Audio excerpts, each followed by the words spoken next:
තාමනේ voice අඳුර ගන්න පුළුවන් නේද? මට හොම්පත අඳුර ගන්න පුළුවන්. වොයිස් අඳුර ගන්න පුළුවන් නේ. මම කවුරු මේ කටහන අඳුර ගන්න. දැන් කන්ටෙන්ට් පන්න බෙඩි තියෙන. පන්න බෑටියෝ. සිරාවට. ඔව්. ඒවත් බයයිද? නෝ CID යන්නෙත් දන්නේ නැහැ. මරණ තර්ජනෙත් දන්නේ නැහැ. වගකීම බාර ගන්නවා. ඔව් මම වගකීම බාර ගන්නවා. හරි. එහෙනම් කියනවා. good morning මම අරකේ විස්තරය වාට දැම්මා මෙතන මේ ලයිසන් මුකුත් නැතුව ගෙනල්ලා තියෙන මට ඒ ටික නම් බේර ගන්න පුළුවන් මේ 8.4 මිලියන් මේ කස්ටම් ඩියුටි එක මොකද කරන්නේ ඒක අපිට බේරන්න ක්‍රමයක් නැහැ නේද ඒක බේරගන්නේ කොහොමද කියන්නේ මේ දැන් ඔය කන්ටේනර් වල රෙජිස්ට්‍රේෂන් තිබ්බේ නැතත් අවුල ලයිසන් නැතුව ප්‍රශ්නයක් නැහැලු.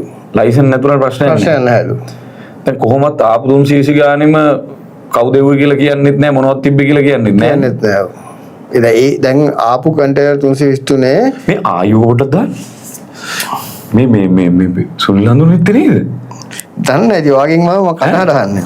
මට ආපු වොයිස් එක. good morning මම අරකේ විස්තරය වාට දැම්මා මෙතන මේ ලයිසන් මුකුත් නැතුව ගෙනල්ලා තියෙන මට ඒ ටික නම් බේර ගන්න පුළුවන් මේ 8.4 මිලියන් මේ කස්ටම් ඩියුටි එක මොකද කරන්නේ ඒක අපිට බේරන්න ක්‍රමයක් නැහැ නේද සුනිල් හඳුනෙත් වොයිස් එක ඔව් දැන් සුනිල් හඳුනෙත් කියනවා ලයිසන් නැතුව මොනවා හරි ගෙනල්ලා ලංකාවට ඔව් ඒ ලයිසන් නැතුව ගෙනාපු එක එයාට බේරන්න පුළුවන්ලු ඉතින් අපි ජනාධිපතිතුමා අහලා බලමු මේ ලයිසන් නැතුව කොහොමද බේරන්නේ සුනිල් හඳුනෙත්